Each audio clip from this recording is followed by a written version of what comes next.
എന്തുണ്ടാക്കിയ വിശേഷം? ഈ കൂടെ സ്കൂളിലല്ലോ.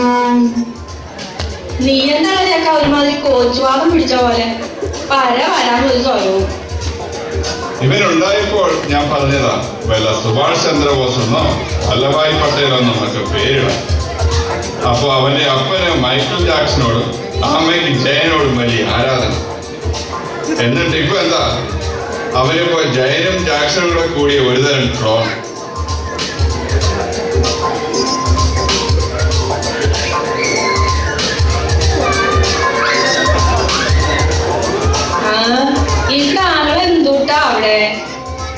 ഒന്നുമില്ല മച്ചി,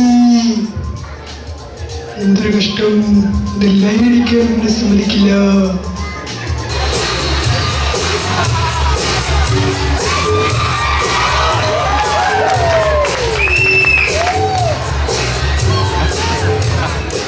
നല്ലൊരു പയ്യനായിരുന്നു, എന്നിട്ടെന്താ പേരിട്ട് കളഞ്ഞു. നീ എന്താടി വലിയ കോടികാലം വെച്ചിരിക്കുന്നത്? മഹാഗോഷ്ഠിയാ, വലിയ പരിഷ്കാരിയാണെന്നാ വിചാരം.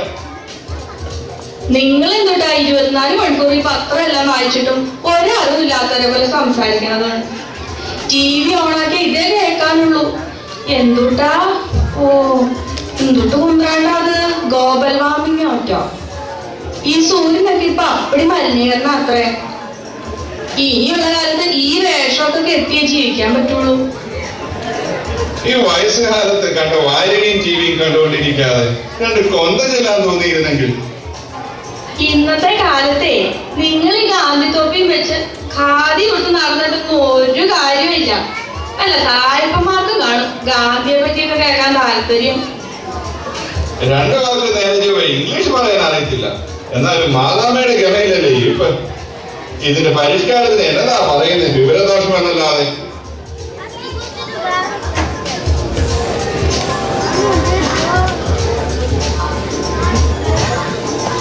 എടി സരസു, നീ കേട്ടോ, പാകിസ്ഥാൻ ഇന്ത്യയിലേക്ക് നോക്കി വിട്ടെന്ന്.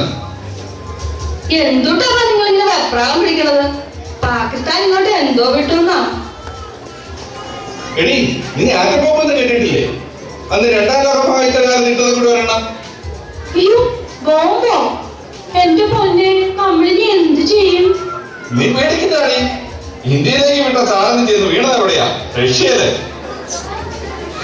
നിങ്ങളെന്തുട്ടാ ഈ ബോംബ് റഷ്യ നീ പറഞ്ഞോണ്ടിരിക്കണേ? ഇവിടെ ബോംബ് വീഴുവാന്ന് എനിക്ക് അറിഞ്ഞാ മതി. എടി, അത് അമേരിക്കക്കാരെ റഷ്യക്കിട്ട് തട്ടാൻ വെച്ചിരുന്നതാ. കിട്ടിയ പാടെ അവന്മാർ ഇന്ത്യക്കിട്ട് ഒരു കാച്ച്. നമുക്കറിയാൻ മേലെ അവന്മാരുടെ ബുദ്ധി. നമ്മളും അവന്മാർക്കിട്ട് അത് കൂട്ടൊന്നും വെച്ചു കൊടുക്കണ്ട. അതിന് സുരക്ഷാ കാര്യങ്ങളൊക്കെ ചർച്ച ചെയ്യാൻ നമ്മുടെ നേതാക്കന്മാർക്ക് എപ്പോഴാ സമയം?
വെല്ലുമ്മച്ചിയും വെല്ലുപ്പച്ചനും പറഞ്ഞതെല്ലാം ഞങ്ങൾ കേട്ടു.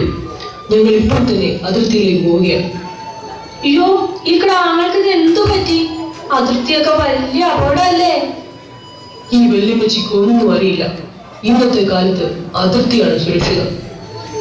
എടാ കേമാ, നിനക്കൊക്കെ എന്റെ ബുദ്ധി തന്നെയല്ലേ കിട്ടിയേക്കുന്നത്?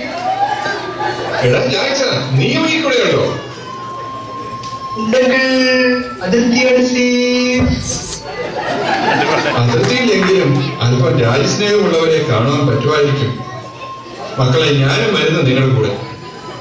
വരട്ടെ കേട്ടോ, ഒന്ന് പ്രാർത്ഥിച്ചിട്ടിരുന്നു.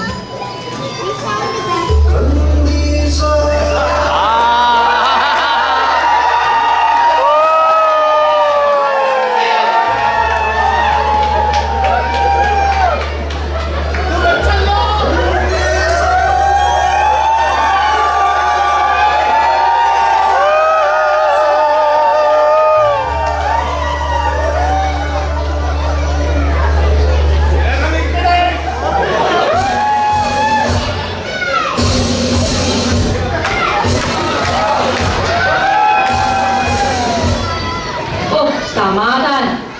ഇനി അതിർത്തിയിലുള്ളവര് കുറച്ച് സഹിക്കട്ടെ.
നീ കണ്ടുവോ?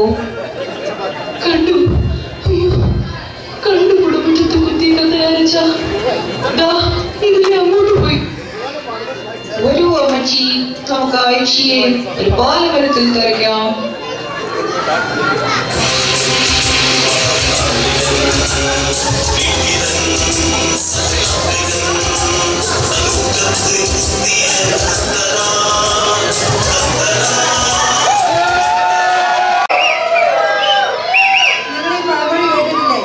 Behind every successful Marian mother, there is a Joseph father.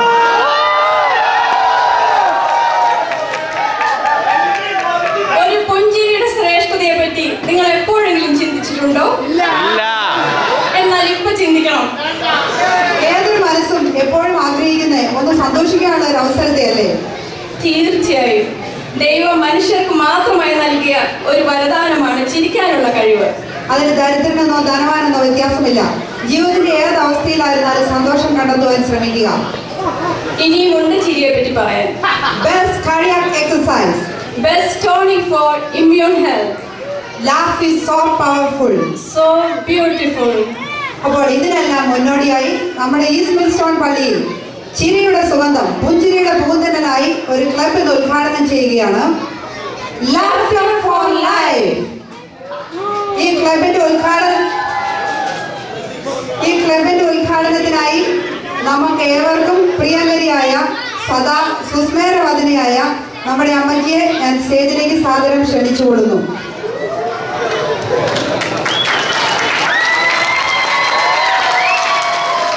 നമ്മുടെ കൂടുകൂടെ ചിരിപ്പിക്കാൻ ശ്രമിച്ച നമ്മുടെ കഥാപാത്രങ്ങളെയും ഈ വേദിയിലേക്ക് ക്ഷണിക്കുന്നു. ഇനി അമ്മച്ചി നമ്മളോട് രണ്ടു വാക്ക് സംസാരിക്കുന്നതാണ്. ഏറ്റവും വിഷമമുള്ള സമയത്ത് ഒന്ന് ചിരിക്കുവാൻ കഴിയുന്നതാണ് യഥാർത്ഥത്തിൽ ഭാഗ്യമുള്ളത്.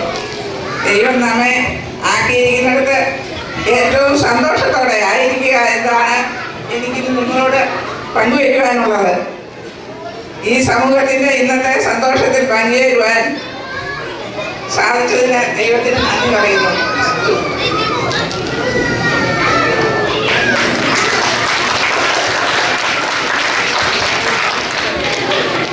അമ്മച്ചിയെ പൂത്തിരി കത്തിക്കാനായി ക്ഷണിക്കുന്നു.